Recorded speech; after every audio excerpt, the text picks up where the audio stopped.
Blog Talk Radio. Good evening, and welcome to Medium in Our Midst here on Blog Talk Radio. Today is Wednesday, March 30th. I'm your host, Daria Justin, and tonight we will be talking about one of my very favorite subjects, past lives. And to help facilitate that is my special guest this evening is Rebecca Shaw. Rebecca is the owner and director of the Charleston Hypnosis Center of South Carolina, and she has certifications in clinical hypnotherapy, past life regression therapy, and guided imagery therapy. She is a member of the International Association of Regression Research and Therapies, the National Guild of Hypnotists, that's a tongue twister, and the International Hypnosis Federation. Rebecca is an expert in assisting others in the conscious pursuit of personal growth.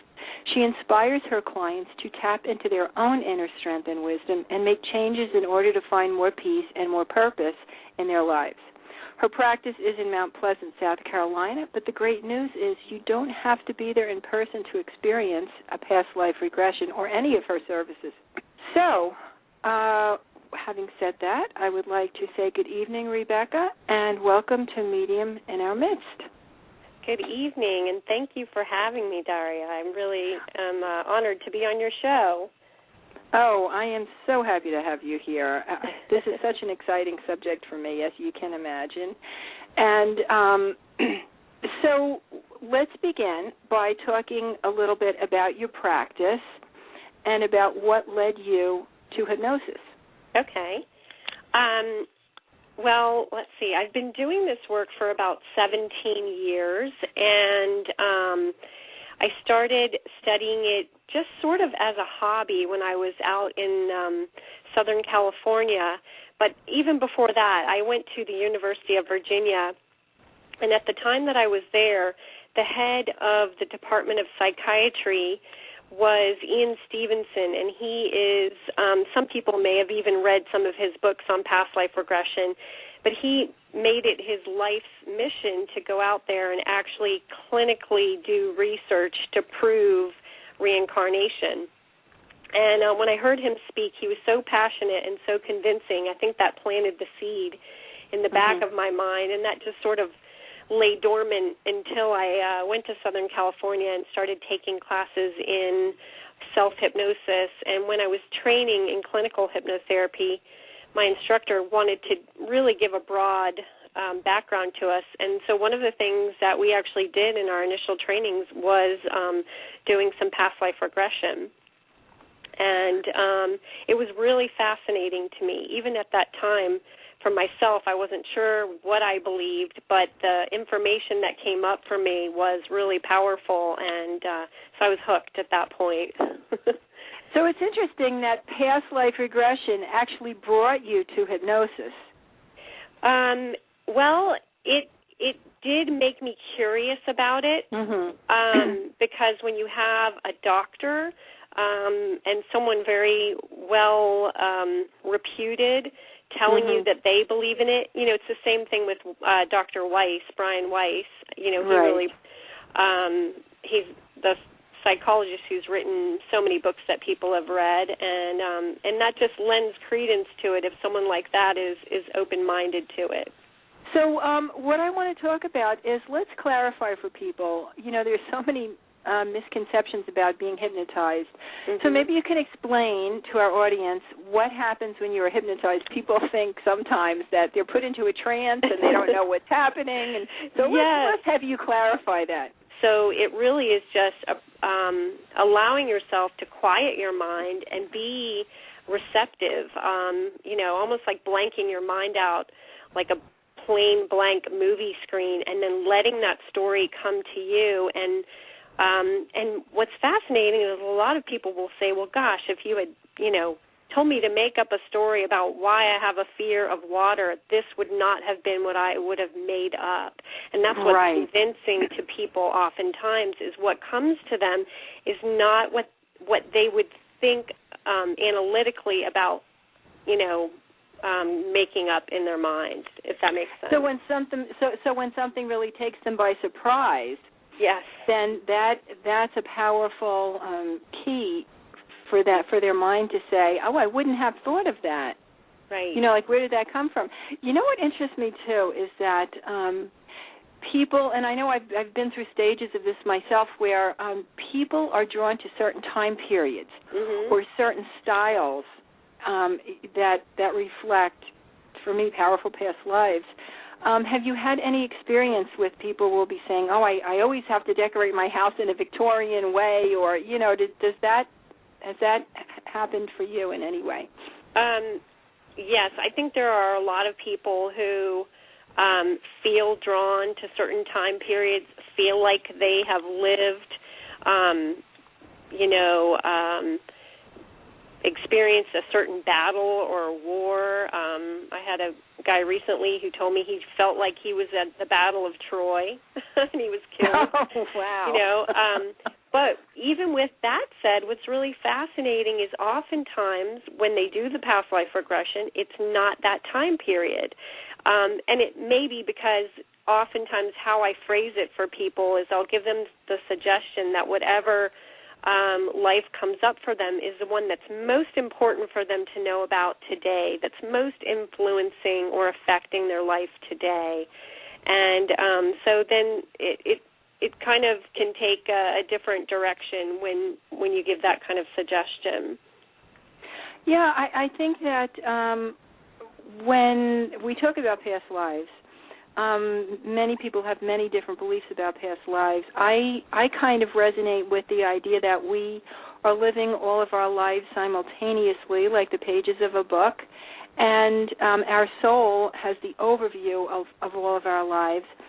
And when we experience one thing in a lifetime, like let's say someone got shot through the leg with an arrow, then it's going to have that bleed-through effect into the present lifetime. So it's going to affect that person's leg, or they're going to experience pain or have a scar or something. And so what is your experience with kind of physical manifestations on people?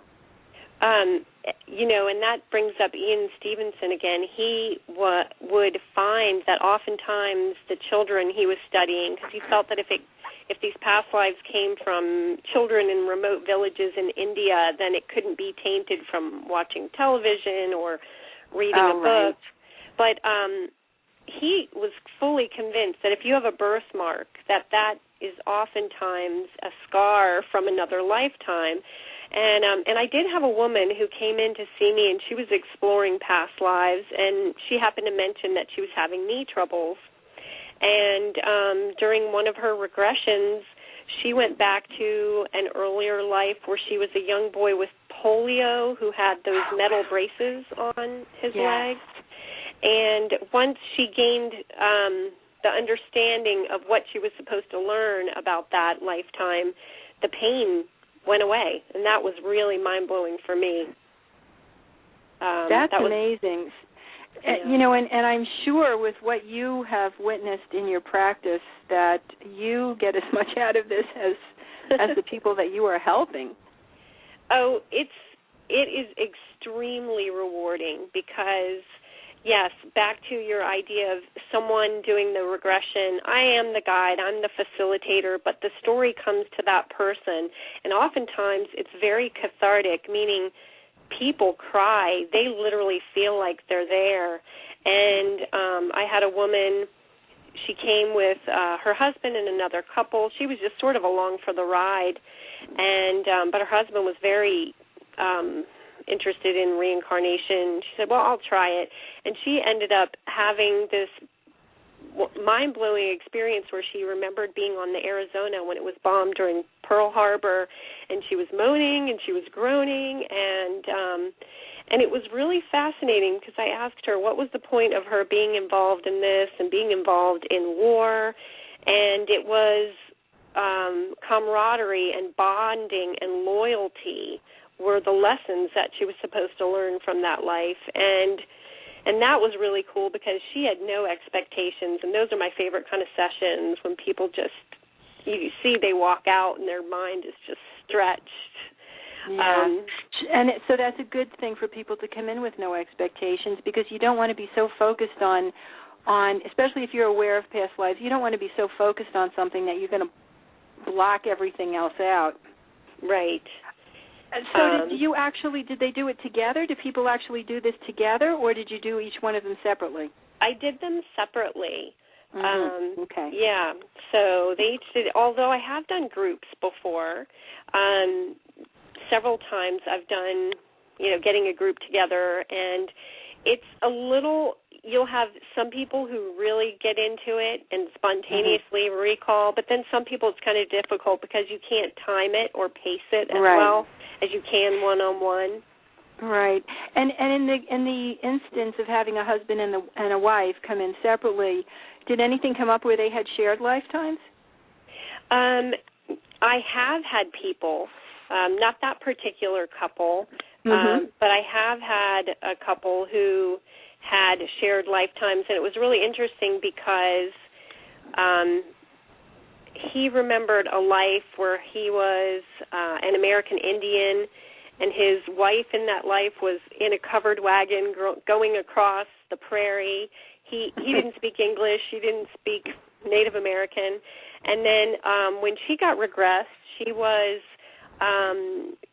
she was a young French girl taking a boat to the New World, and he was a British sailor. So what was fascinating, though, is when you step back and look at both stories, it epitomized their issues. They had problems with communication, and in both lives there was this deep respect for each other, but they spoke different languages literally. Oh my gosh, that's so incredible. Yeah, it's so interesting. So I want to talk about you for a minute. So what is the process like for you? Do you feel an intuitive or visual connection? Do you work with guides? How are you guided? How is the session? How does it work for you? It has evolved over the years. Initially, it was somewhat of reading scripts. I actually trained with Richard Sutphin and Henry Leo Bolduc, who both have published several books on past lives and are hypnotherapists. And it has really evolved for me. One thing that I've found after years of taking people into a state of hypnosis, I have to really get relaxed because you can hear it in my voice as I'm guiding someone if I'm not relaxed. I really try to, if I'm taking someone to a beach, I imagine a beach. If I'm taking them to a garden, I'm going there mentally as well. And I would say, get into a meditative state. And sometimes when I'll hit a sort of roadblock or someone feels stuck, I do. I really feel a connection to my guides and angels, and I ask them, what do I need to do here? And it is, for me, it is very intuitive. And it just seems to flow that way oftentimes. Well, I can tell you that, and we talked about this, when we spoke, you have some very powerful guides.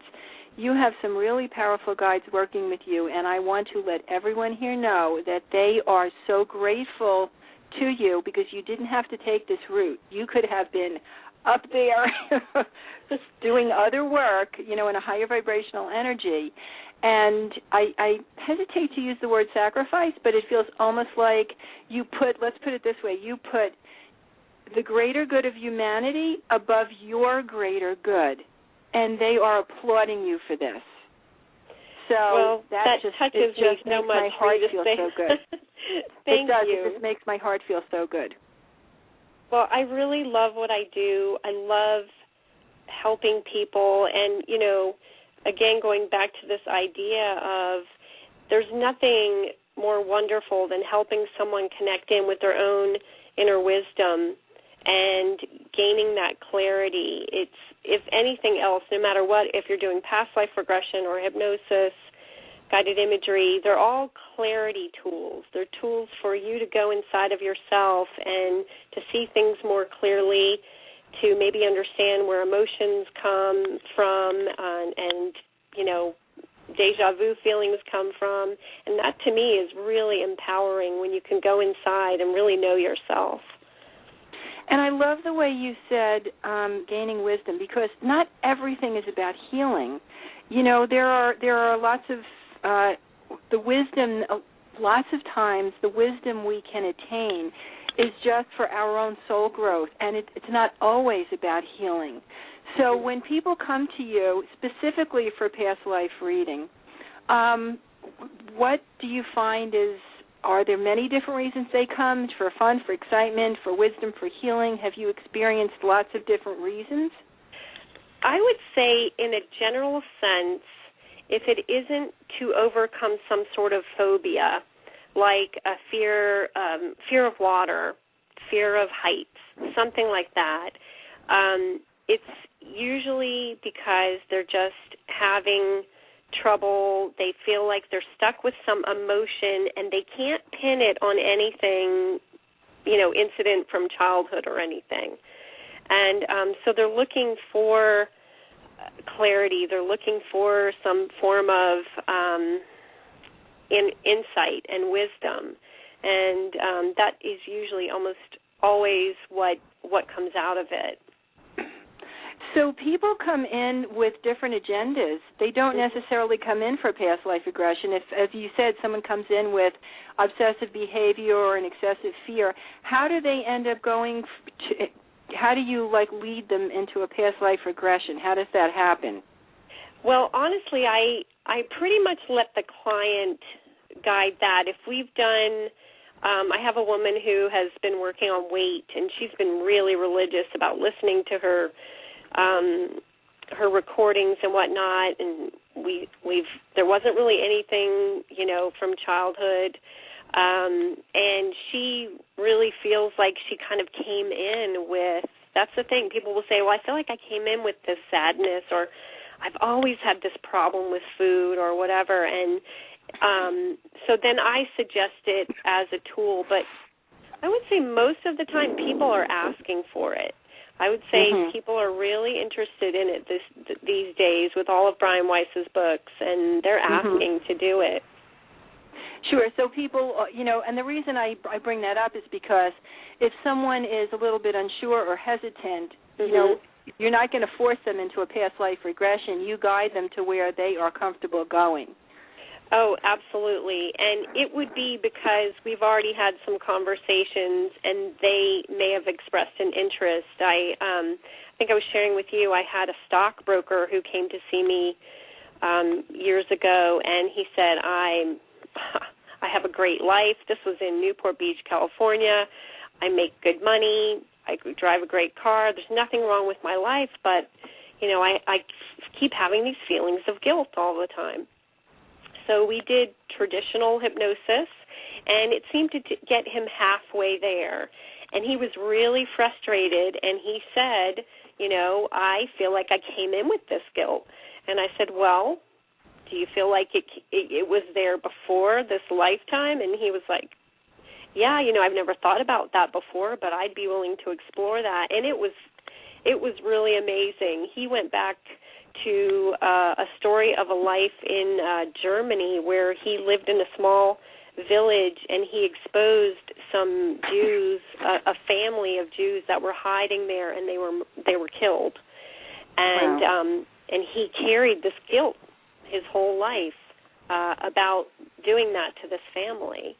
And whether that really happened or not, it was so cathartic for him that it released the emotions that he felt were weighing him down.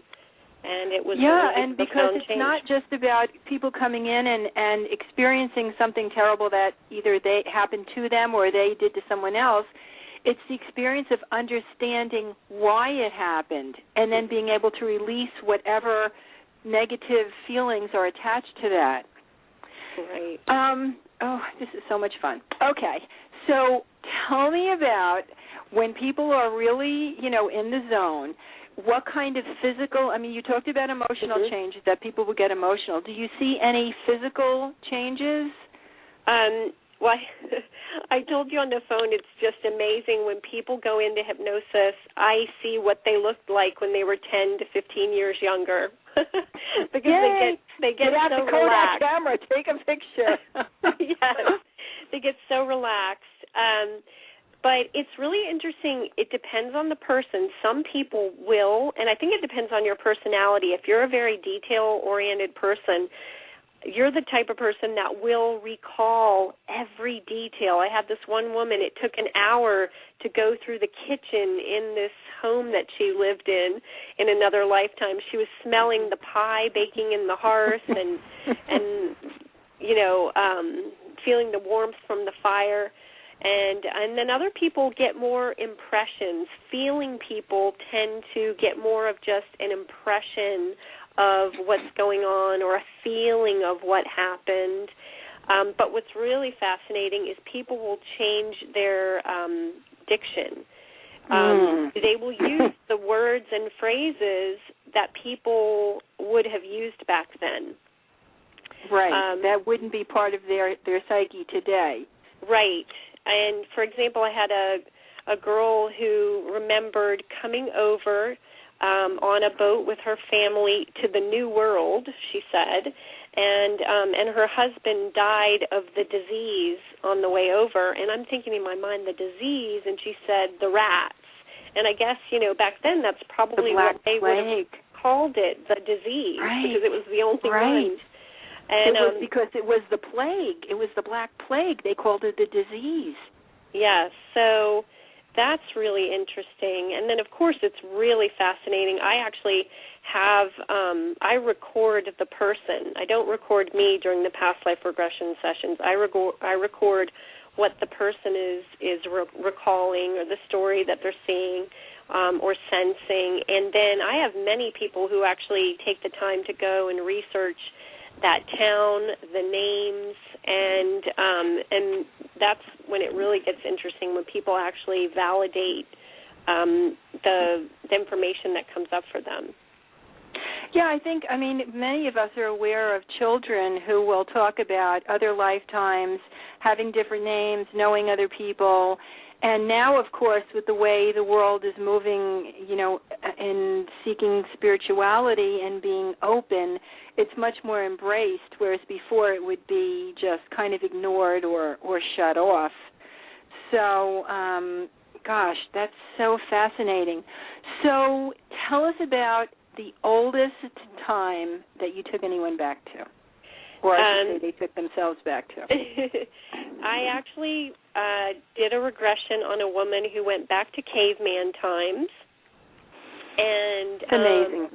Yeah, she lived in a cave. It was a lonely life, and no matter what life someone goes to, I always take them to their death, and then we look at what were they supposed to learn in that life.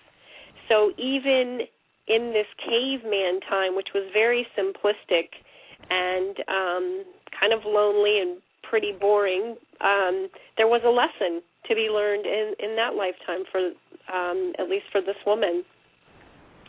And I've heard that if you take people to their death and they experience that, it really helps them to believe, because they feel the feelings. It helps them to believe what they're going through. Do you find that to be true? I think, or doesn't it matter? I think it helps them. It probably helps them with that, but even more so, it helps them to really have this feeling of not fearing death, because they are looking back on a body and they're conscious of that. And that's really fascinating. I mean, I've regressed thousands of people over the years, and and every single time it's always something meaningful that they're supposed to learn and gain, and it's just you get to a point where you don't fear it anymore for that reason. Sure, and how beautiful it is to be able to see your death and not fear it. That's funny. Someone in our chat room after I asked you that question, I jumped into the chat room and someone's asking about how far back a person's regressed. So we've got the psychic connection going on here. There are many people who will go to what I call a time between lives, and it usually almost always is a time of reflection on, what they were supposed to learn in the life they just went through. and what lessons they still need to work on, what things they still need to work on going forward. And it's really fascinating because for so many people, when they do it, if they go to the time between lives right before this life, it brings so much healing because they'll understand that some of the things that they've seen as difficulties in their life, they just have a different perspective on it. They see it as their soul chose those things as an opportunity for growth and learning and wisdom and forgiveness and healing. And, I think that's a really powerful tool also because so many times I get into readings trying to explain to people that as souls, we make the choices for our lifetimes. Yes, we have free will, but we make these choices. We set up these challenges for ourselves. There really are no victims and villains. And understanding that, going into that space in between lives and looking at it and being able to say, oh, I see why I decided to do this, even though it seems like a horrific experience to live through, but you understand why it is. So it's just as important to go back there, too, and I bet you that blows a couple of people's minds. It does, and so that brings up a good point. I think the reason, I tell people, who knows what the truth is. Some people believe in collective consciousness, like Jung, where, it's one big vat of knowledge up there and we're all tapping into it. But regardless of where this story has come from, if it is a past life that you have lived, or it's just an allegory, a story that is coming to you creatively, either way, people are really moved and given so much information through these stories, and to make them up in the rapid amount of time that people are sort of downloading these stories is just, if you go through it, you'll understand there's no way that you could make this up, and it can be so insightful in so many different levels. I'll give you an example. When I went through in my training and I did a past life regression, I just picked something really benign. It was on the fly that I volunteered to do this, and I said, well, gee, I want to know why all of a sudden I have allergies in my 20s. I never had them growing up, and they showed me a life where I was a Roman, the story I saw coming to me was a life where I was a Roman peasant, and I'm cutting this wheat, and I'm really angry because the ruler was taking all of our wheat, and the villagers were starving, and I was really angry about it. And about several years later, I found out that I was wheat and gluten intolerant. Oh, boy. And wow.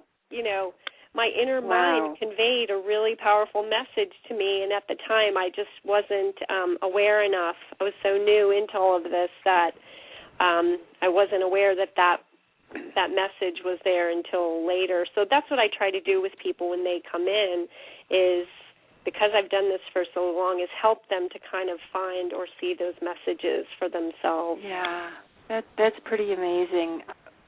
Rebecca, what would you say was one of the most powerful healings that you saw take place? Is there any one in particular that stands out? I would say... or is it just many? Two women, actually, who really impressed me. They came in to look at why they were obsessed with men who weren't their husbands. And oh, my goodness. Interestingly, and both of them, so these people, it was kind of they're not related to each other or anything, but they both have the same issue. And both of them went back to past lives that they had lived with these men, and it was really amazing. Once they recalled these lives, they cried, they got the lesson, they understood what they were supposed to learn about this attachment that they still felt. It was cleared, and without even giving them suggestions for that, the wisdom cleared that connection for them. And one of my mentors always says, wisdom erases karma. To me, wisdom elicits that healing where you can move forward, and both of these women did, and I was really impressed. Right. Yeah, that's kind of like the key. You know, when you hear things like knowledge is power, there's a lot behind that. It's understanding to bring balance, because really it's all about the balance. It's about the balance in our lives. And it's funny how, I mean, you hear stories all the time about people who become obsessed with other people. Sometimes they may not even know them, and they don't know why they're obsessed. So that kind of brings a lot of light to it. So I just want to touch on this a little bit, because there's other parts to your practice. And so say if someone has an addiction problem, they can't stop smoking, they can't stop eating, or, you know, they can come in, and what's the difference between how you would help someone like that as opposed to just doing the regression? Okay. Well, with any addiction, I really encourage people to be kind to themselves about it, because even though your conscious mind knows that this habit isn't good for you, the subconscious feels like it's getting a benefit and that it's gaining something from this habit, whether it be stress reduction. That's usually it for smoking. It's how people are managing their stress. Even food is oftentimes a way for people to manage their stress or manage their emotions. And so it's a lot of giving them, I encourage them to learn the hypnosis as a tool, and once they pull that into place, it's much easier to let go of that habit when they have something else that gives them meets the same need. And so that's really how I work with addictions to start out with. And also, this is a really important point here. You do this. You are able to do this over the phone, because when I was speaking to some of my friends and they heard that you do this over the phone, since you're in South Carolina and we're here in New Jersey, they were pretty excited about that. Could you explain how that would work? Sure. Basically, once you close your eyes, you can be anywhere. But what I'll usually have the person do is they just need to have a hands-free phone and a private place where the phone's not going to ring and the dog's not going to bark. And we'll make sure that you have some music to play in the background in your room, or I can put on my speakerphone. And then I take them through the hypnosis, and I'm recording. If I need to record the session for some post-hypnotic suggestions, I record it, and then I can mail you a CD or send it as an MP3 download. And I have a lot of, I just did hi, Carol in Hilton Head.